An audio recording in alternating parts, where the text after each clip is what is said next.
വാർത്തകൾ വിശദമായി നോക്കാം. ആദ്യം ജനൻ TV പുറത്തുവിട്ട എക്സ്ക്ലൂസീവ് വാർത്തയിലേക്കാണ്. കേരളത്തിൻ്റെ ചീഫ് സെക്രട്ടറി ഡോക്ടർ എ ജയതിലകിനെതിരായ ലൈംഗിക ആരോപണത്തിൽ നടപടിയെടുത്തില്ലെന്ന പരാതി. മുഖ്യമന്ത്രിയുടെ ഓഫീസിൽ നൽകിയ പരാതി 2 വർഷമായി പൂഴ്ത്തിവച്ചു എന്നാണ് ആക്ഷേപം. സെക്രട്ടേറിയറ്റിലെ വനിതാ ജീവനക്കാരും സെക്രട്ടേറിയറ്റ് സംരക്ഷണ സമിതി അംഗങ്ങളും മുഖ്യമന്ത്രിക്ക് നേരിട്ട് മാസങ്ങൾക്ക് മുമ്പ് നിവേദനം നൽകിയതിലും നടപടി ഉണ്ടായില്ല. വിവരങ്ങളുമായി തിരുവനന്തപുരത്ത് നിന്ന് ഞങ്ങളുടെ പ്രതിനിധി എസ് ശാലിനി ചേരുന്നു. ശാലിനി, ഈ 2 വർഷത്തിന് ശേഷം നടപടിയെടുക്കാത്ത ഈ പരാതി ഇപ്പോൾ പുറത്തു വന്ന സാഹചര്യം എന്താണ്? ഇടതുപക്ഷ സർവീസ് സംഘടന ഉൾപ്പെടെ പരാതി നൽകിയിട്ടും എന്തുകൊണ്ട് പിണറായി വിജയൻ സർക്കാർ ഈ വിഷയത്തിൽ അനങ്ങാപ്പാറ നയം സ്വീകരിച്ചു? നോക്കൂ, ചീഫ് സെക്രട്ടറി ആയിട്ട് doctor A Jayathilak chief secretary ആയിട്ട് ഏകദേശം 1 വർഷം ആയേ ഉള്ളൂ. നേരത്തെ തന്നെ ലഭിച്ച 2 വർഷം മുമ്പ് ലഭിച്ച പരാതിയുണ്ട്, അതിനു മുമ്പ് ലഭിച്ച പരാതിയുണ്ട്. ഇദ്ദേഹത്തിൻ്റെ മുൻ ഭാര്യ കൊടുത്ത പരാതി, അത് ഛത്തീസ്ഗഡിൽ അങ്ങനെ ഒരു പരാതി കൊടുത്തിരുന്നു. ഇദ്ദേഹം അവിടെ ഒരു പോക്സോ കേസിൽ പെട്ടിരുന്നു എന്ന ആക്ഷേപം ഉണ്ട്.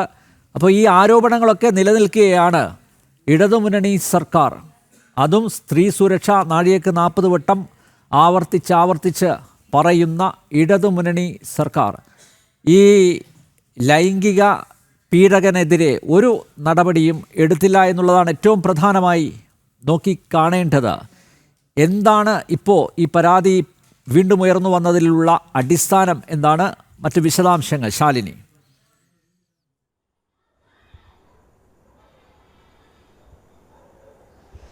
അനിൽ നമ്പ്യാർ സൂചിപ്പിച്ചതുപോലെ സ്ത്രീ സുരക്ഷാ നാഴികയ്ക്ക് 40 വട്ടവും പറയുന്ന ഇടത് സർക്കാരാണ് ആ സർക്കാരിൻ്റെ ഭാഗമായ അല്ലെങ്കിൽ ഭരണ സംവിധാനത്തിൻ്റെ ഭാഗമായ ഒരു ഉന്നത IAS ഉദ്യോഗസ്ഥന് സംരക്ഷണ കവചം ഒരുക്കുന്നത് എന്നുള്ളതാണ് ഏറ്റവും ശ്രദ്ധേയമായിട്ടുള്ള കാര്യം. സർവീസ് സംഘടനകൾ, പ്രത്യേകിച്ച് ഇടത് അനുകൂല സർവീസ് സംഘടനകളടക്കം സെക്രട്ടേറിയറ്റിനുള്ളിൽ നിരന്തരം പരാതി നൽകിയിട്ടും വനിതാ PA ഉദ്യോഗസ്ഥരടക്കമുള്ളവർ പരാതി നൽകിയിട്ടും IAS ഉദ്യോഗസ്ഥനായ നിലവിലെ ചീഫ് സെക്രട്ടറി ഡോക്ടർ എ ജയതിലകിനെ സംരക്ഷിക്കുന്ന നടപടിയാണ് മുഖ്യമന്ത്രി സ്വീകരിക്കുന്നത്. 2 വർഷം മുൻപാണ് ഒരു അതിജീവിത പീഡനം അടക്കം ആക്ഷേപിച്ചുകൊണ്ട് ആരോപണങ്ങളായി ഉന്നയിച്ചതാണെങ്കിൽ പോലും ലൈംഗിക വൈകൃതം അടക്കം ഉണ്ട് ജയതിലകിനെ എന്ന് ചൂണ്ടിക്കാട്ടിക്കൊണ്ട് മുഖ്യമന്ത്രിക്ക് മുൻപാകെ ഒരു പരാതി എത്തിക്കുന്നത്. പക്ഷേ ആ പരാതിയിന്മേൽ FIR ഇടാനോ അതിലൊരു നടപടി സ്വീകരിക്കാനോ 2 വർഷങ്ങൾക്കിപ്പുറവും മുഖ്യമന്ത്രി തയ്യാറായിട്ടില്ല എന്നുള്ളതാണ് ഏറ്റവും ശ്രദ്ധേയമായിട്ടുള്ള കാര്യം. ഇത് അതിജീവിത നൽകിയ പരാതി മാത്രമല്ല, എ ജയതിലകിൻ്റെ ഭാര്യ അടക്കം ഉള്ളവർ അദ്ദേഹത്തിൻ്റെ വിവാഹബന്ധം വേർപ്പെടുത്തുന്ന അങ്ങനെയുള്ള നടപടികൾ തുടരുന്ന സമയത്തും ഛത്തീസ്ഗഡിൽ ഇയാൾക്കെതിരെ ഒരു പോക്സോ കേസടക്കം ഉണ്ട് എന്ന് ചൂണ്ടിക്കാട്ടിയിട്ടും അതടക്കം കാര്യമായി പരിഗണിച്ചിട്ടില്ല എന്നുള്ളതാണ് ഏറ്റവും ശ്രദ്ധേയമായിട്ടുള്ള കാര്യം.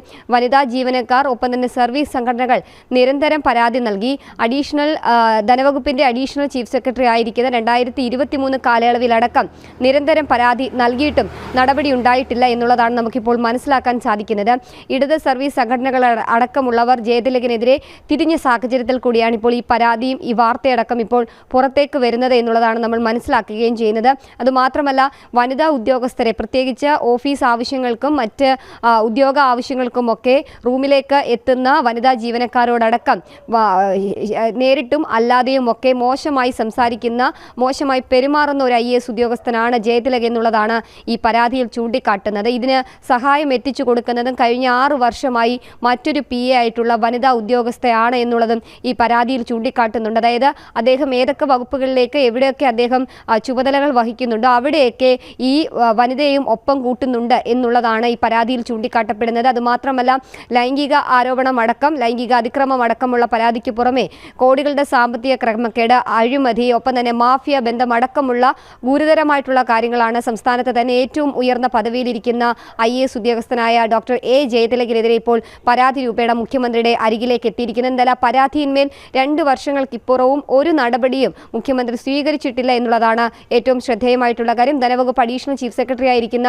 കാലത്ത് ഈ പരാതികൾ നിരന്തരം എത്തുന്നു. ആ പരാതികൾ ആവർത്തിച്ച് എത്തിയിട്ടും അദ്ദേഹത്തിന് സ്ഥാനക്കയറ്റം അടക്കം നൽകരുത് എന്ന ആവശ്യം ഇടത് സർവീസ് സംഘടനകളടക്കം ഉന്നയിച്ചിട്ടും അതിലൊരു നടപടിയും ഉണ്ടായിട്ടില്ല എന്നുള്ളതാണ് വസ്തുതാപരമായിട്ടുള്ള കാര്യം. എന്തായാലും ഛത്തീസ്ഗഡിലടക്കം ഒരു പോക്സോ കേസിൽ പ്രതിയായിട്ടുള്ള ഒരു ഉന്നത IAS ഉദ്യോഗസ്ഥൻ, ആ ഉദ്യോഗസ്ഥനാണ് സർക്കാരിന്റെ വലംകൈയായി മുഖ്യമന്ത്രിയുടെ ഇഷ്ടക്കാരനായി IAS തലപ്പത്ത് ചീഫ് സെക്രട്ടറിയുടെ കസേരയിൽ ഇരിക്കുന്നത് എന്നുള്ളതാണ് ഏറ്റവും ശ്രദ്ധേയമായിട്ടുള്ള കാര്യം. എന്തായാലും ഈ വാർത്തയൊക്കെ ഉയർന്ന പശ്ചാത്തലത്തിൽ എന്ത് നടപടി ഇനി മുഖ്യമന്ത്രി സ്വീകരിക്കും എന്നുള്ളതാണ് ഇനി കണ്ടറിയേണ്ടത്. ഏകദേശം 1 വർഷത്തോളമായി ഉയർന്ന പദവി നൽകി മുഖ്യമന്ത്രിക്കൊപ്പം ചേർത്തിരുത്തുകയാണ് ജയതിലകിനെ ഇത്രയധികം ഗുരുതരമായിട്ടുള്ള പരാതികൾ ഉയർന്നിട്ടും. അനിൽ നമ്പ്യാർ. യെസ് ശാലിനി, ഈ പരാതി പറയുന്ന ഒരു കാര്യം, സൗകര്യപ്രദമായി സ്ത്രീകളെ കിട്ടിയാൽ ആദ്യം താൻ ഭയങ്കര സംഭവമെന്നും മാന്യനെന്നും അടിച്ചു വലയിലാക്കി, പിന്നെ മെൻ്റലാക്കി, ക്രമേണ ഭർത്താക്കന്മാരിൽ നിന്നും അകറ്റി തൻ്റെ നിയന്ത്രണത്തിൽ കൊണ്ടുവരും, വന്നില്ലെങ്കിൽ മാഫിയയിലുള്ള ആൾക്കാരെ കൊണ്ട് വിളിച്ച് ഭീഷണിപ്പെടുത്തും. പല സ്ത്രീകളും അപമാനം കാരണം പുറത്തു പറയുന്നില്ല. സെക്രട്ടേറിയറ്റിലെ നിരവധി പേർക്ക് പരാതികൾ ഉണ്ട്. ഡോക്ടർ ജയതിലക് അയക്കുന്ന പല അശ്ലീല സന്ദേശങ്ങൾ മാറി മറ്റ് പല വനിതകൾക്കും വരുമ്പോഴാണ് പുറത്ത് അറിയുന്നത് എന്നാണ്. നോക്കൂ, പലർക്കും ഭയമാണ് ഇതൊക്കെ പുറത്ത് പറയാൻ. സ്വാഭാവികമായും ഭയമുണ്ടാകും. മാത്രമല്ല, ഈ വനിതാ PAക്കെതിരെയും നിരവധി ആക്ഷേപങ്ങൾ ഉയർത്തിയിട്ടുണ്ട്. അതായത് ഈ IAS ഉദ്യോഗസ്ഥരുടെ ലീവ് വരെ ഈ വനിതാ PA ആണ് ഏൽപ്പിച്ചിരിക്കുന്നത്. സെക്രട്ടറിയുടെ ATM card, digital signature, smart password, office എല്ലാം PAയുടെ കൈവശമാണ്, നിയന്ത്രണത്തിലാണ്. എത്ര പരിതാപകരമായ അവസ്ഥ. കൂടാതെ ജയതിലകിൻ്റെ എല്ലാ മറ്റ് അനൗദ്യോഗിക ഇടപാടുകളും PA ആണ് ചെയ്തു കൊടുക്കുന്നത്. കെണിയിൽ പെട്ടുപോയാൽ അനുസരിക്കുക മാത്രമേ വഴി ഉള്ളൂ എന്നാണ് കേൾവി എന്ന് പറയുന്നു. നോക്കൂ, ഈ മനുഷ്യനാണ് സംസ്ഥാനത്തിൻ്റെ ചീഫ് സെക്രട്ടറിയായി ഇപ്പോൾ തുടരുന്നത്. ഇദ്ദേഹം കൊള്ളരുതാത്തവനാണെന്ന് അറിഞ്ഞിട്ടും, കാരണം പരാതികൾ ലഭിച്ച സാഹചര്യത്തിൽ, പ്രത്യേകിച്ച് ഉയർന്ന ഉദ്യോഗസ്ഥനെതിരെ പരാതികൾ ലഭിക്കുമ്പോൾ സ്വാഭാവികമായും മുഖ്യമന്ത്രിയുടെ ഓഫീസും പരിശോധിക്കുമല്ലോ. ഇത്ര സ്വഭാവ ദൂഷ്യമുള്ള ഒരു വ്യക്തിയെ അതറിഞ്ഞിട്ടും ചീഫ് സെക്രട്ടറിയായി നിയമിച്ചു എന്നുള്ളതല്ലേ വാസ്തവം. അപ്പോൾ സ്വാഭാവികമായും ജയതിലകിനെ സംരക്ഷിക്കേണ്ട ഒരു ഉത്തരവാദിത്തം പിണറായി സർക്കാർ അങ്ങ് ഏറ്റെടുത്തു എന്നുള്ളതല്ലേ. അപ്പോൾ കാരണം സാമ്പത്തിക ഇടപാടുകൾ ഉണ്ട് എന്ന് പറഞ്ഞു. സ്വാഭാവികമായും സർക്കാരിൻ്റെ അഴിമതിക്കും ഒരുപക്ഷെ കൂട്ടുനിന്നിട്ടുണ്ടാകാം. ഒരുപക്ഷെ മന്ത്രിമാർക്കും മുഖ്യമന്ത്രിക്കും ഒക്കെ കമ്മീഷൻ ഉണ്ടാക്കി കൊടുക്കുന്നതിൽ ഒരുപക്ഷെ ഇദ്ദേഹം മത്സരിച്ച് ജോലി എടുത്തിട്ടുണ്ടാകും. എല്ലാം സംശയത്തിൻ്റെ നിഴലിൽ നിൽക്കുകയല്ലേ ശാലിനി?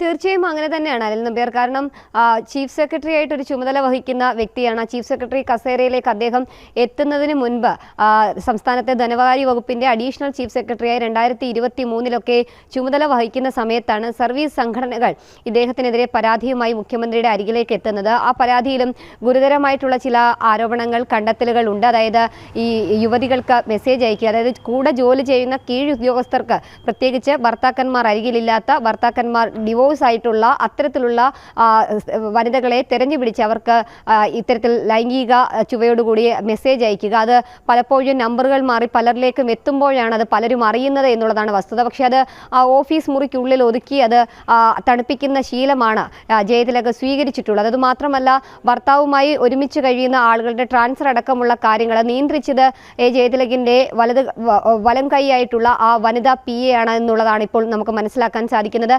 ഈ പരാതിയിൽ ചൂണ്ടിക്കാട്ടുന്നതും അത്തരത്തിൽ തന്നെയാണ്. കൂടാതെ തന്നെ ഭർത്താവിനൊപ്പം കഴിയുന്ന സ്ത്രീകൾക്ക് ആദ്യം സൗഹൃദത്തിലൂടെ മെസ്സേജ് അയക്കുക, പിന്നീട് അത് മറ്റ് രീതിയിലേക്ക് വഴിവിട്ടു പോകുക എന്നുള്ളതാണ് അദ്ദേഹം അയച്ചിട്ടുള്ള പല മെസ്സേജുകളിൽ നിന്ന് മനസ്സിലാക്കാൻ സാധിക്കും. ഇതടക്കം ചൂണ്ടിക്കാട്ടിക്കൊണ്ടാണ് അതിജീവിത പരാതി മുഖ്യമന്ത്രിക്ക് മുൻപിലേക്ക് എത്തിച്ചിട്ടുള്ളത്. പല അതിജീവിതകളും പരാതിയുമായി എത്തുമ്പോൾ അതിനുടനടി നടപടി സ്വീകരിക്കുന്ന മുഖ്യമന്ത്രി ഈ പരാതിയിന്മേൽ 2 വർഷമായിട്ടും നടപടി സ്വീകരിച്ചില്ല.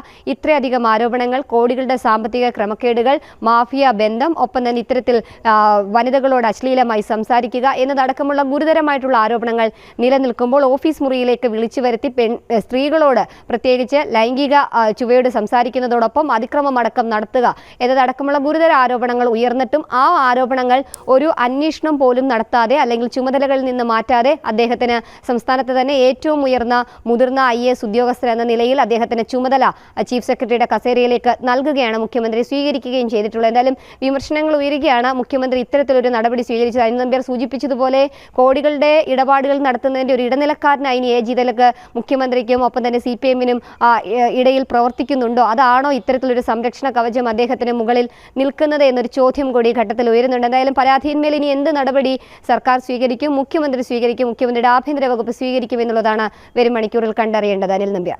ഇക്കൊല്ലം ഏപ്രിൽ 10 ജീവനക്കാർക്ക് വേണ്ടി പൊതുഭരണ വകുപ്പ് സെക്രട്ടേറിയറ്റിലെ ഒരു സീനിയർ ഗ്രേഡ് അസിസ്റ്റന്റ് നൽകിയ പരാതി ഉണ്ട്. ആ പരാതിയിലെ 1-2 കാര്യങ്ങൾ കൂടി ഞാൻ പ്രേക്ഷകരുടെ ശ്രദ്ധയിലേക്ക് കൊണ്ടുവരാം. ധനകാര്യ വകുപ്പ് additional chief secretary doctor Jayathilak IAS-നെതിരെ പരാമർശിക്കുന്ന ഗുരുതരമായ ആരോപണങ്ങൾ ബന്ധപ്പെട്ടവരെ കൊണ്ട് അന്വേഷിപ്പിച്ച് നടപടിയെടുക്കണം. കുടുംബ ബന്ധങ്ങൾക്ക് യാതൊരു വിലയും കൽപ്പിക്കാത്ത സ്ത്രീകളെ വെറും ഭോഗവസ്തുവായി മാത്രം കാണുന്ന ഡോക്ടർ ജയതിലക് IAS അബദ്ധവശാൽ ചീഫ് സെക്രട്ടറി ആവുകയാണെങ്കിൽ കേരളത്തിന് അപമാനമാണ്. എല്ലാ പരാതികളും അന്വേഷിച്ച് പരിഹാരം കാണേണ്ട ചീഫ് സെക്രട്ടറിയുടെ ഓഫീസിൽ പലതരത്തിൽ ആക്ഷേപം നേരിടുന്ന ശ്രീലമ്പടനായ ഉദ്യോഗസ്ഥൻ ചീഫ് സെക്രട്ടറി ആയാലുള്ള അവസ്ഥ കേരള ജനതയും ഒപ്പം സെക്രട്ടേറിയറ്റിലെയും ജീവനക്കാർക്കും ലജ്ജാവഹമാണ് എന്നാണ് പരാതിയിൽ പറയുന്നത്. ഇതുപോലുള്ള നിരവധി പരാതികൾ കൊടുത്തിട്ടും ആ പരാതികളിൽ ഒരു നടപടിയും എടുക്കാതെ പരാതികളിൽ ഇപ്പോഴും അടയിരിക്കുകയാണ്. ഞാൻ നേരത്തെ പറഞ്ഞതുപോലെ സ്ത്രീ സുരക്ഷ മുദ്രാവാക്യമാക്കിയ അല്ലെങ്കിൽ സ്ത്രീ സുരക്ഷ ഉറപ്പാക്കുന്നു എന്ന് ആവർത്തിച്ച് അവകാശപ്പെടുന്ന ഇടതുമുന്നണി സർക്കാർ ഒരു നടപടിയും സ്വീകരിച്ചില്ല എന്നുള്ളതാണ് ഏറ്റവും ഖേദകരമായ വസ്തുത. ചീഫ് സെക്രട്ടറി ഡോക്ടർ ജയതിലകിനെതിരായ ലൈംഗിക ആരോപണത്തിൽ 2 വർഷമായിട്ടും നടപടിയെടുത്തില്ല. മുഖ്യമന്ത്രിയുടെ ഓഫീസിൽ നൽകിയ പരാതി 2 വർഷമായി പൂഴ്ത്തിവെച്ചു എന്നാണ് ആക്ഷേപം. സെക്രട്ടേറിയറ്റിലെ വനിതാ ജീവനക്കാർ, സെക്രട്ടേറിയറ്റ് സംരക്ഷണ സമിതി അംഗങ്ങൾ എല്ലാവരും ചേർന്ന് മുഖ്യമന്ത്രിക്ക് നേരിട്ട് മാസങ്ങൾക്ക് മുമ്പ് നിവേദനം നൽകിയതിലും നടപടിയുണ്ടായില്ല. ശാലിനിയാണ് വിശദമായ വിവരങ്ങൾ നൽകിയത്.